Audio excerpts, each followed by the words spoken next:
find that you've arrived in Frightenstein. Perhaps the Count will find a way to make his monster work today. For if he solves this monster mania, he can return to Transylvania. So welcome where the sun won't shine, to the castle of Count Frightenstein.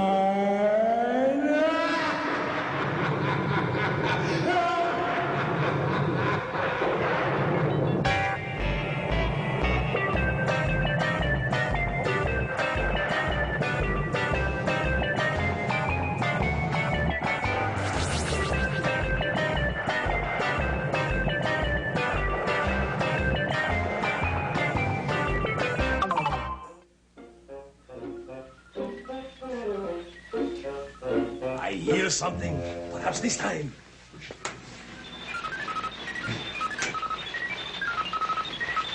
No, the gate does not work.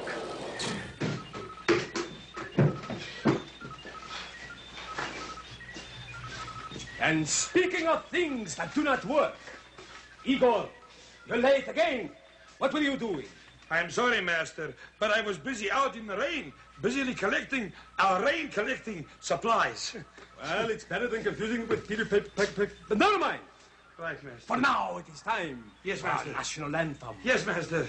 Ah, Brucey, someday, I want you to raise the flag. Yes, Master. For now, we are going to sing, Brucey, our national anthem. Yes, Master. But this time, we will sing it with gusto. Gusto? No, we can't. He's not here. Oh. Anyway, With a bucket, Master. you sing it yourself. Right. One. Gory, gory Transylvania, where werewolves and bats will always maim ya. The murky moor will likely claim ya as you go stumbling through. Keep humming. While I pledge, by the sign of the three-toed slug, that I will do my best to do my duty, to always obey the laws of the werewolf pack, and to never rest until Brucey lives once more and takes his rightful place in the annals of distinguished monsters. And I can once again return to that most goriest of all places, Transylvania. As we go stumbling through.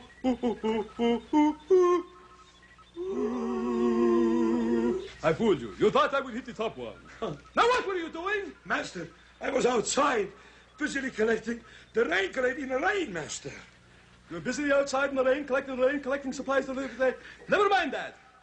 Never mind that. By the way, what is that bandage on your head? You see, Master, you should see it outside. It's raining buckets. Hey! Please stop it. The zany zoo was all a-buzzin' the last time I was there, 'cause Bwana Clyde, the story went, had somehow lost his hair. He'd woken up that morning and found that it was gone. He called upon the animals, and soon the search was on. The robins were the culprits, so the rest you all can guess. Bwana's hair was in the air and part of that bird's nest. There he is. Ooga booga, which means it's time for Zany Zoo.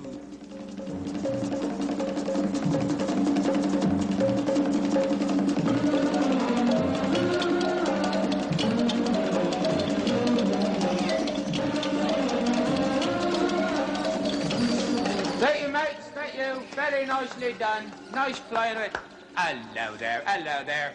At your service, that's right, for Warner Clyde Batty, right here. And welcome to Zany Zoo. So nice of you to drop in, because I have some more lovely film you're just going to love. Now, something very interesting today, and you're going to see it very shortly. But I want you to remember one thing. You can go on your own safaris, just like I do, because you just have to go to your local zoo. That's all. And you'll see all the beautiful birds and all the lovely animals all gathered about you. And you can read all about them. It's most interesting. All right, why don't we get to our film now and let's see what we're going to see today, eh? All ready? Come on then, let's roll our film and find out what it's all about. All right, all set up, all set up. Let's see, got the reels on, focus in, plugs right. There we go, switch on. All right, oh, and look what we've got here today. This is an African hamadryas baboon. Now, they're found in Arabia, Egypt, Sudan, Ethiopia, and Somalia. Oh, goodness, covers a big territory, eh? Now, they usually inhabit rocky and open country or bush, but always live in woodland. Now, they occur in troops from 10 to 50. That means, well, it's just like the Boy Scouts, isn't it? Boy Scouts and troops. Oh. Now, each troop is a family unit with all mating taking place between the members of that troop. Now, a troop consists of males, juveniles, females, and the little babies. Oh, look at that. Isn't that nice? My goodness gracious. Oh, look at that little baby. Isn't that kitschy, eh? Oh, lovely, isn't it? Now, each member of the troop has a role he plays in hunting for food or to protect the others, you see. They all work together, they do. Look at that. Hello, mums. Going to mums, are you? Oh, that's lovely. Now, the female and young flee from danger. Now, first, while males move away more slowly, you see, so that they become congregated between the source of danger and the mothers and the children. It's kind of a retreating thing, you see. They hold off and make sure that the mummies and the little children are all in safety, and then they hold off and keep all the bad chaps away. Now, the members of the troop, they get along with each other very, very well, they do. Now, males have no need to force others to stay with them. No. When a troop is resting or feeding quietly, they gather in groups to kind of groom each other's fur and make things nice and clean. And it's all harmonious. Oh, yes, it's quite nice. They're just lovely, they are. Look, oh, there's the baby again. Oh, I love it. All right. Wasn't that interesting? Oh, I know. You know something? If you're ever going to shoot anything, you shoot it with that camera, eh? Just like that. Then you've got something you can look at for a long, long time. And always remember the words from Bwana Clyde Batty, Ooga Booga, which means a wet bird never flies at night. Does it fly at night? Oh, well, we'll find out another time. All right, mates, I'm coming. That's right. Here we go. Right, ready now, come on.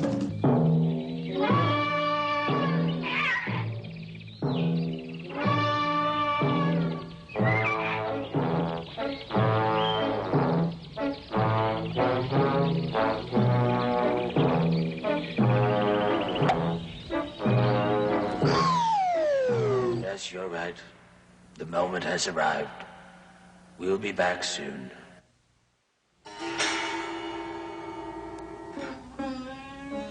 It is said by the wise man, the yogi is like the elephant, both merely an illusion of 7 easy-to-follow steps. If you say that once more, I'm going to send you back to the slime. All right. I asked the old librarian what had he learned from life. He said the first thing was the rule to never take a wife. While they make superb companions and reliable good cooks, women haven't got the knack, he said, of understanding books. But somehow, son, I've often thought of marrying some wench. But when I do, the girl I choose will think and speak in French.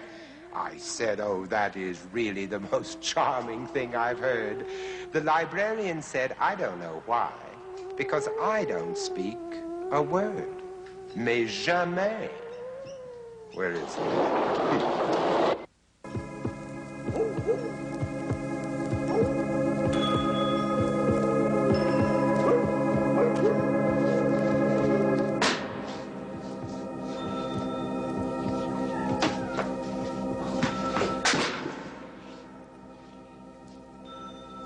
Come, yes.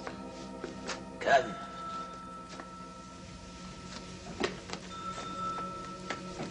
Welcome to the library.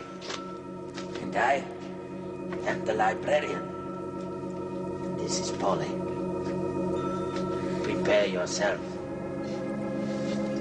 to be horrified. And our story for today is entitled The Fox and the Goat. The fox, having fallen into a deep well, was detained a prisoner there, as he could find no means of escape. A goat, overcome with thirst, came on to the same well, and seeing the fox, inquired if the water was good. The fox, concealing his sad plight under a merry guise, indulged in a rather lavish praise of the water, saying it was beyond excellent, and encouraged him to descend. It's getting you. The goat, mindful only of his thirst, thoughtlessly jumped down. When just as he quenched his thirst, the fox informed him of the difficulty they were both in, and suggested a scheme for their common escape. If, he said, you will place your 4 feet on the wall and bend your head, I will run up your back and escape, and will help you out afterwards. The goat readily assenting to the second proposal, the fox leapt onto his back, and, steadying himself with the goat's horns, reached the safety of the mouth of the well. Skullduggery afoot here, when he immediately made off as fast as he could. The goat upbraided himself with the breach of his bargain when he turned around and cried out, "You foolish old fellow! If you had as many brains in your head as you had hairs on your head, you would never have gone down before you had inspected the way up, nor have exposed yourself to dangers from which you had no means of escape." Are you frightened?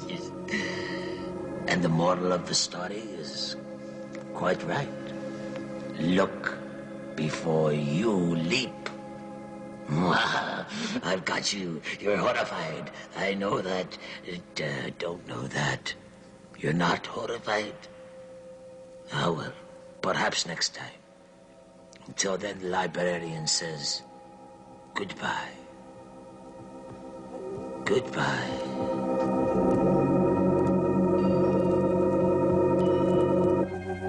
There. I finally got the A's to work faster than the B's. Come on, little miss, and do the twist.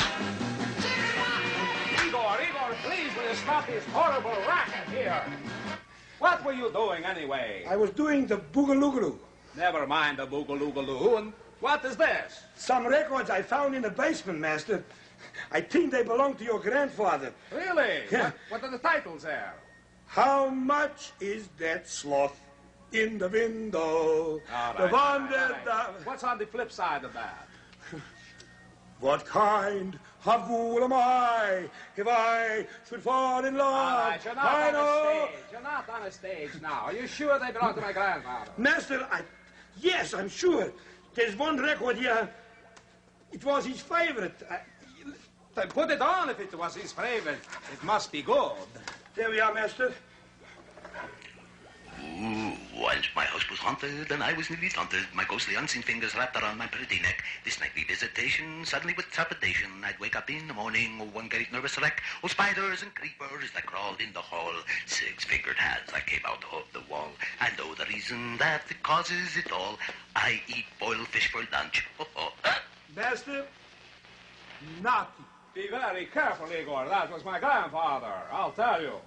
Hey, I like that one. That was a good song, eh? The mailman has arrived. I will go and see, Master. You'd better.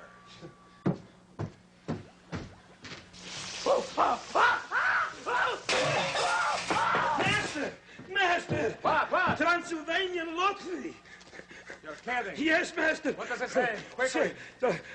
It says here, you have won the Transylvanian lottery. Please phone us, and if you can answer a skill testing question, you will win the grand prize. There's the phone number. All right. This is wonderful. This is what I want.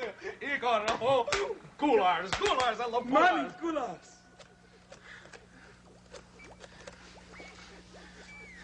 Hello. This is called ghtenstein. Yes, I know. You want me to answer a skill testing question. Well, give it to me. What is it? If I was standing in the river Seine, where would I be? If I were standing in the river Seine, where would I be? I'm thinking. Who was buried in Grindstone? No, I got it. If I was standing in the river Seine, I would be insane. That's a heavy trip.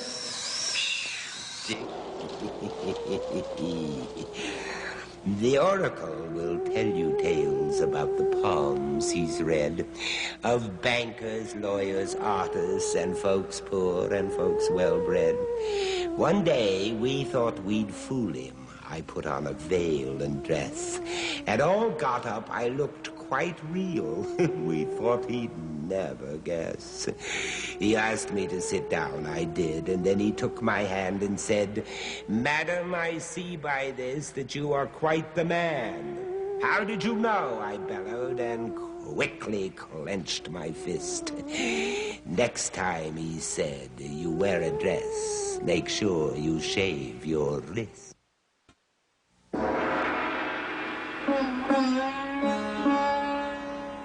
Welcome, and hello there again. It's your old oracle here. I've been making some calculations today on the number of crystal balls I've broken in my life. Now, where am I? There is 9, 12, and 4, 6 equals...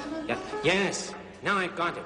The total is 9,999 broken crystal balls.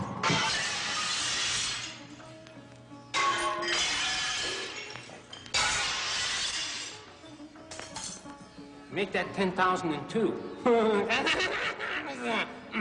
Now, I like nice round even numbers. Now, for our sign for today. Oh, wistful mist whom the gods have kissed. Which sign, whose life will fortune twist? And the sign for today is Virgo. Now, kids, all of you who were born between August the 23rd and September the 22nd, that's who you are. You are a Virgo. Virgos are intensely active mentally. In fact, of all the signs, Virgo has the greatest love for knowledge. Virgos love science and scientific reasoning. They may know the answer, but they'll try every combination of possibilities just to see what they are. That's very good, too. Remember that in school. Look at all the different ways to do things, and then you will know all too well. So go to it, Virgo, but not before you hear your prediction for today. Here, we'll get to it now. Not yet. That's better. Oh, magic crystal. Crystal ball. Tell me now. Tell me. Oh. Yes, it's coming to me now. Yeah, something like this. You may be in the mood to spend money for pleasure, for your own comfort and entertainment, Virgo. So long as you don't get yourself into debt that you can't handle. This spree is all right. Enjoy it. But don't spend all your allowance in one place. And that is very good, sound reasoning. Or if you take your money and you spend it cautiously, then you'll have enough for maybe some candy now and then after school, huh? But not too much. Remember the teeth. Always have to watch for our teeth. Keep brushing those teeth. The wolf man is Ooga Booga. I am the wolf man. I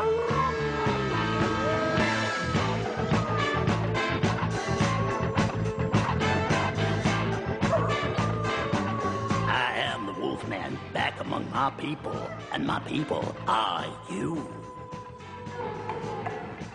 And now it's chime time.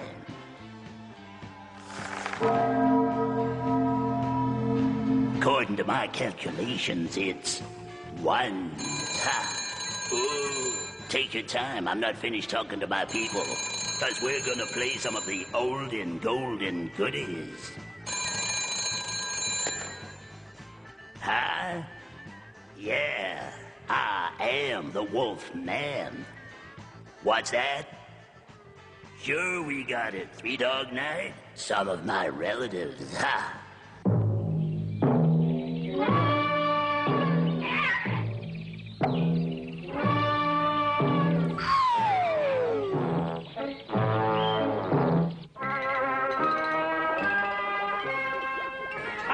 Igor, quickly!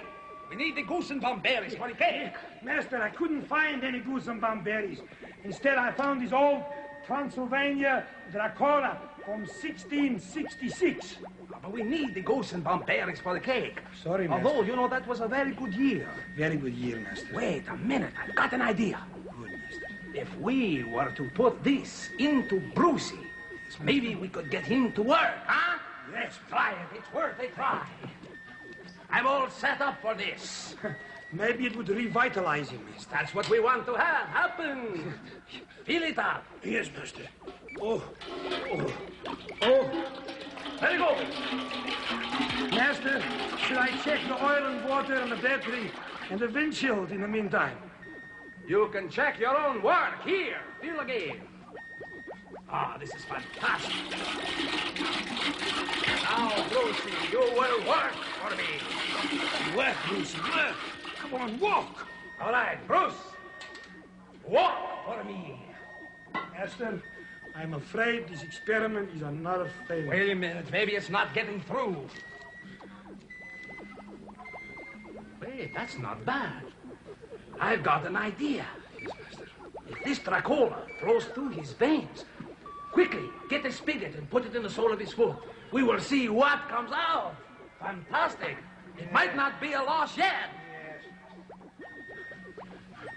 Very good. Are you ready? I'm ready, Master. Ha! Looks potent. Looks terrible, Master. Very good. Ah, yes. I like that. Do you realize what this could mean? What, Master? Now I could make all my monsters just like Brucey and have the Dracula go through their veins while I would have dispensers from coast to coast. It would be fantastic. We'd make millions. Here, drink that. Who, me?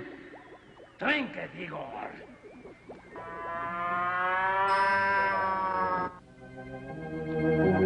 Now, take good care of yourself, son, and look after your mother while I'm gone.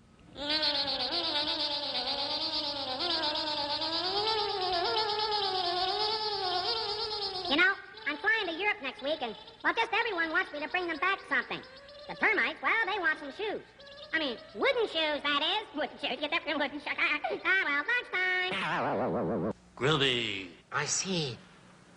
It's clear now, yes. The show will resume in but a moment. This show could be a lot worse. Griselda made some donuts. Or at least that was her goal. The only way you'd recognize their donuts was the hole. Hours passed and days went by. No one touched the things. Then we decided they'd be good for games like horseshoe rings. We tossed those donuts at the stake, which broke a dozen times. We laughed and said, "Is there some law to cover cooking crimes?"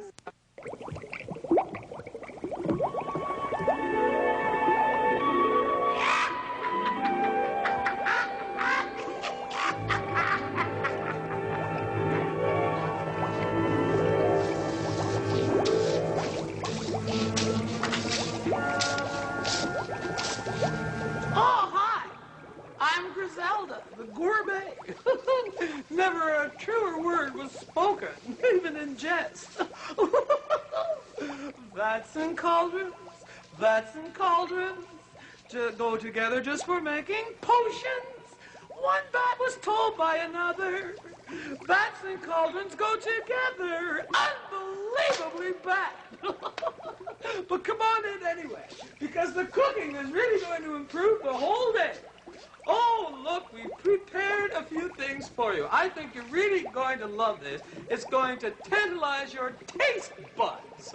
We call this Mastodon Muck a la Delight. Cute name? Love it. Now, we have prepared a few lemon slices, but I don't know why, because I'm not using them. Now, here we go. We're going to start out with a good old basic llama milk. Good. Here we are. There. Terrific. And milk is so good for you, whether it be llama, cow, or goat. Now, the next little ingredient, I saw one over here that I just love. Where is it? Oh, yes. Amazon pilgrim ants. And they're cute. Get it, get it. Oh, well, you get it too. Oh, this is wonderful. I'm having so much fun today. Now, where did the salt go? Oh, yes. No, that's Handy Mountain puffballs. I can't find my salt. Oh, well, I know what. We'll use some Bonfast. That's a good substitute. Good. There we are. Now, we mix to a slow thickness. There. Wonderful. Now for the final ingredient. And here we go. Ooh, if I had some salt to put it in your tail, you'd never fly. Oh, fantastic. Now, this may seem a little strange to you, the next little ingredient, but you must understand that in order to have this stick to your ribs, you need something that will really be adhesive. So we're going to use glue. Isn't that fun? Oh, glue. Oh, the glue in you. Here we go.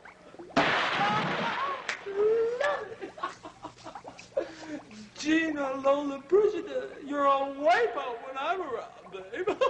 Wonderful. And now that we've mixed this, here we go to the old cauldron. Oh, bats and cauldrons.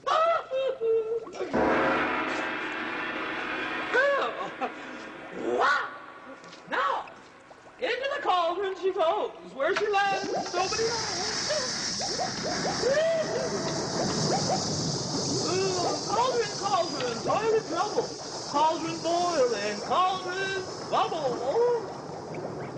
And it's taster time.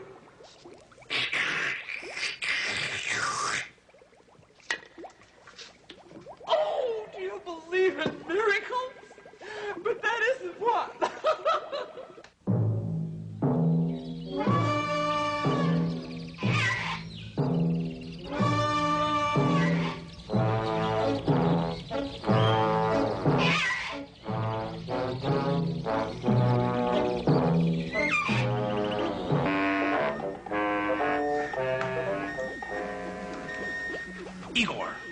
Igor. Yes, master. I have found a way to make Brucey work for us. How's that, master? We will make him laugh.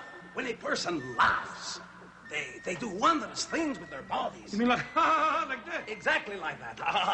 All right. Now we must get him to laugh. How do we do that, master? Very simple. I want you to get the Jiffy Laughing Instruction Kit. Jiffy? What's that? Never mind what it is, just get it. Now I'll tell you where it is. First, I want you to go to the far east wing of the castle. When there, you go through the secret passage. Secret passageway. When you get there, go through, turn to your right.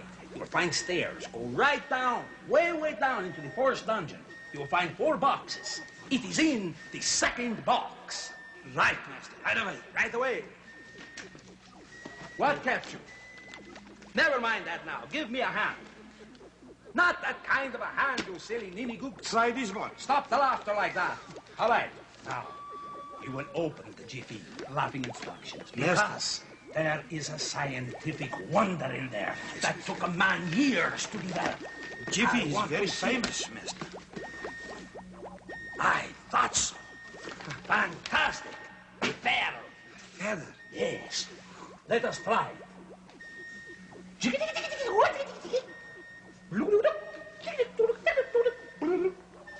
Doesn't seem to work. All right, we'll use it for a pen later. Wait a minute. Now I know what we need. My great-grandfather must know. He has his diary. Now I want you to get it. For it will have the secret within. Here's how you do it. This time, go out the front gate. What's... Then you go over the moat. 400 yards. Then you turn to your right. Go 300... Then you go 300 yards. There, you will find a... No. I will tell you when you go. There, you will find a tree right in front of you. Tree? Do not walk into that tree. Turn to your left. Then you go west 800 yards. And there, you will find an X. Yes, master. But that's not it. There, you will go east for 300 yards. Then you will find my grandfather's great diary of laughter. Go.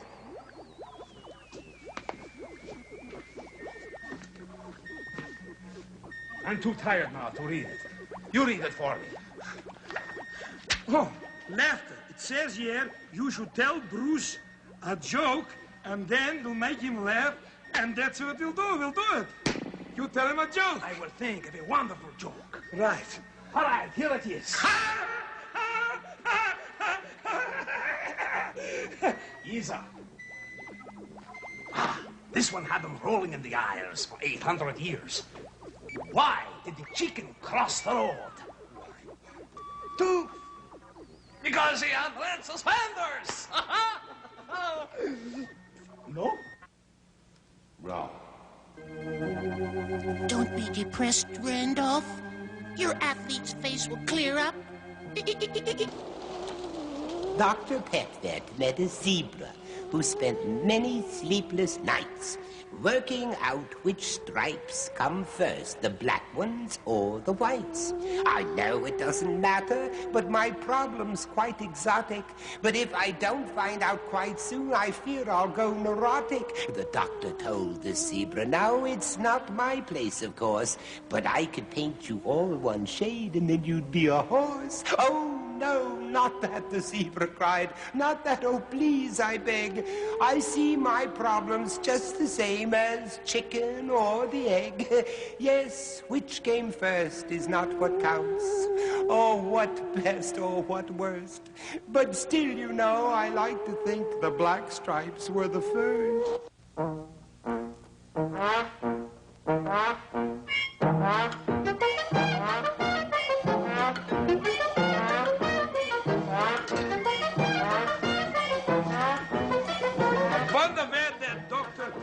Today.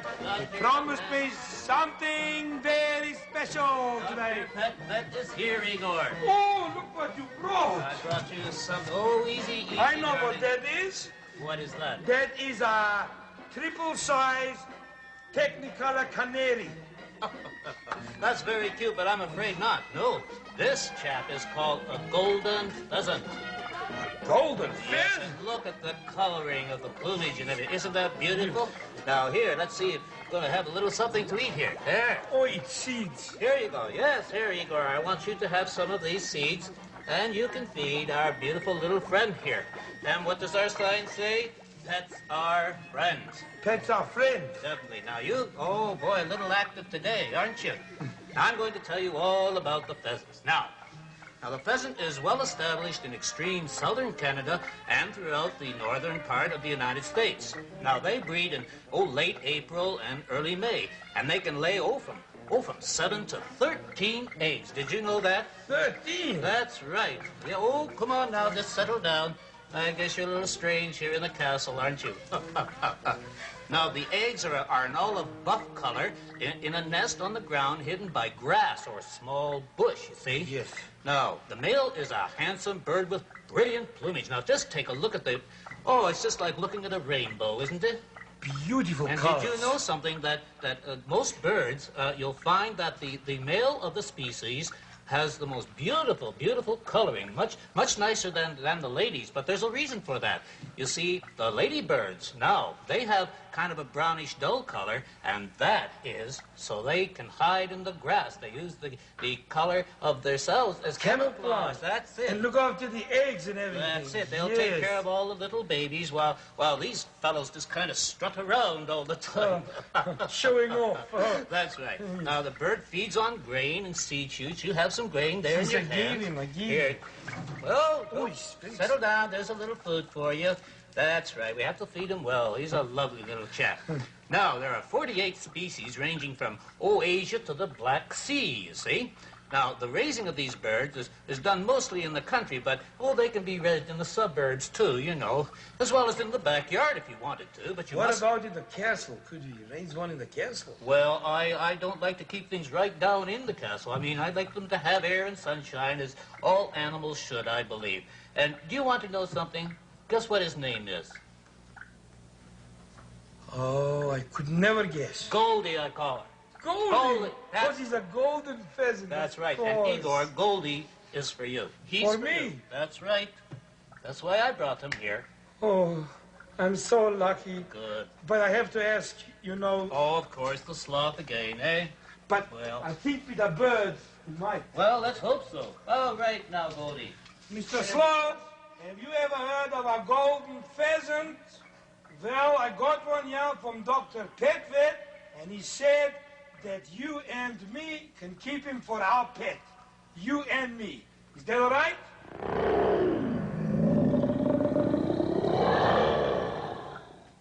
It's not all right, he said. Oh, I'm it's so sorry, wrong. Igor.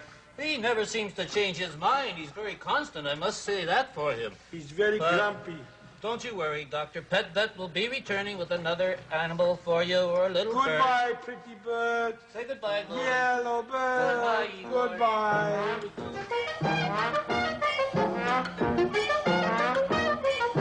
Hi-oh, silver away.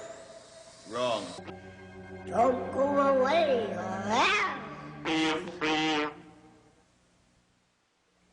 Having done that. And now, the oracle is about to answer one of your heavy letters. Out of sight. Oh. Dear oracle, how can you protect yourself from witchcraft or sorcery? Well, being an expert on the field, well, you can take a witch to lunch, or you can try some of the traditional protective charms and spells. To guard against the evil eye, wear your hair in braids. I mean, not the guys, I don't mean that. Or wear clothing and jewelry with interlacing patterns. Now, this will entangle the witch's gaze, you see, and really throw her off the course. But to banish a witch, you boil a pot over an open fire containing milk and 3 pins that have never been used. But, of course, never watch the pot. A watch pot never boils? That's silly. Of course they do. Excuse me, please. There's someone on the telephone. Yes, this is the oracle. Really? You're kidding me. All right. Thank you very much. It appears I will have to hurry because, as you see, Igor had dinner with Griselda and his stomach is not feeling too well, so I have to mix up a special solution to get him out of that one. Oh, she's a heavy number. Now, actually, though, there's no need to go to all these lengths unless a witch has actually put a spell on you. The best way to protect yourself from witchcraft and sorcery is a simple one. Stay away from witches.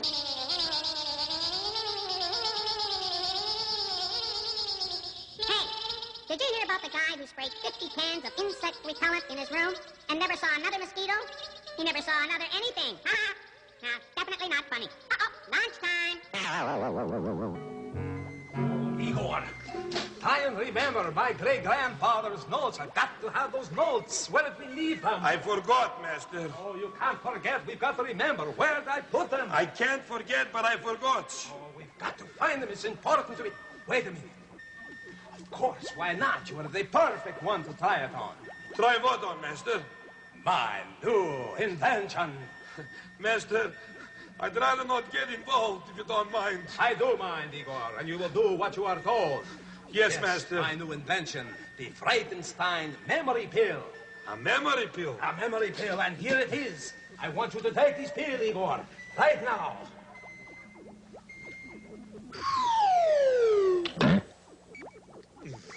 Good. Now, think, Igor. Think hard. Think very hard. That pill must work. Come now. Where did he leave your notes? Between the second of the two books on the end of the table, next in page 143, I forgot to feed Boris. I've got to feed Boris. Fantastic. I've had to Your great-grandfather. He took the excuberator and he put it in the left side of Brucey. And he put the switch. Yes. He got another spectrum scrutin part. Yes. Go on. And you know what he did when the monster didn't work? Yes, tell me. He became a bus driver. Look, I will take care of the humor here. Now, think. Your great-great-grandfather. Yes.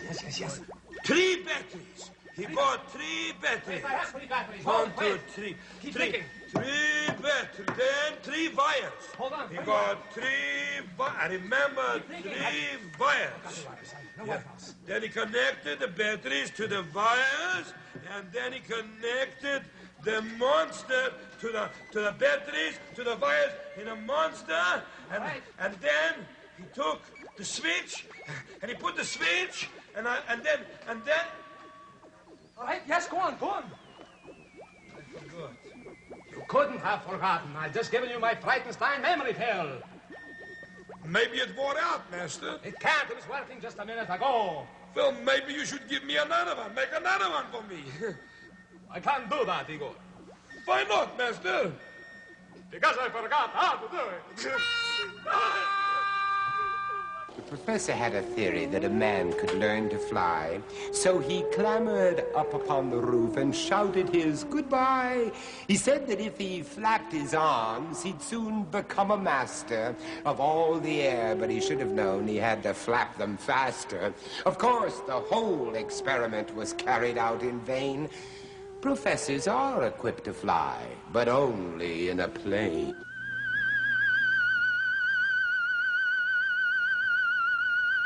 How do you do, ladies and gentlemen, and men and women, and people? People. Everybody. I'm Julius Sumner Miller, professor of physics in this strange, uncommon place. And here we do strange things with nature, and nature does strange things with us. We ask, for example, as follows. Here is a disc to be likened to a wheel, and I have marked a point on it on the edge, and a point halfway between the edge and the center, and a point at the center. And I roll the wheel, and I ask, what path does this point on the edge pass through? Consider it as follows. There is the wheel. There is the ground or table on which it rolls. Here I have put a point P, and the wheel rolls. And how do you think the path looks that the point goes through? Answer. It can never get higher than this. And here is what it does. And this is called a cycloid. And it has very remarkable properties which I would invite you to look into. A cycloidal path. The point in the center clearly passes through along a straight line. The path midway has a special name. It is called a trochoid. Trochoid. Now, why do I raise the question at all? Because this is a wonderful mathematics to explore. And the cycloid has some very special properties about which I shall talk another time. So you see, a rolling wheel is not something just to pass by and forget about. It is something to look at very circumspectly. For your more immediate fun and pleasure, seek out a potato in the shop, in the market, at the fruiterer, at the greengrocer, and some straws, preferably paper. Paper. In this place, we do not know these modern things, plastic. We make our own straws, in fact. The problem is as follows. I wish to drive a straw through the potato in such a fashion. There it is. I'm going to do it again. There it is. And I so enjoy it, I'm going to do it again. Oh, by the way, when you pull it out, there's a little piece of potato in there which you can French fry, or German fry, or just fry. You see, this is the way I make my French fry strips. Watch me. Watch me. Watch me. Well, didn't quite make it. Now I'm going to do it another way. Going to hold the straw. Watch it. There it is. And somebody says, what is the physics therein, Professor? And I'm going to try now to make it clear. The straw itself is not rigid enough to take a compression delivered to it by this thrust. See, it isn't quite, it bends. So what I do is grasp the straw tightly, squeeze it closed right there, trap some air in there, and then when I make contact with the potato, the compressed air behaves as a piston and gives the straw rigidity. Right. So, what is the virtue of this little time with you? Simple things are not trivial. They must be explored circumspectly and looked at very sharply because there resides amongst them, in them, there is wrapped up in them some extraordinary principles of nature. A good part of the show is going to come on again in a moment if you want to stick around, but you don't have to if you don't want to, because... Oh, ooga booga. The castle lights are growing dim. There's no one left but me and him. When next we meet in Frankenstone, don't come alone.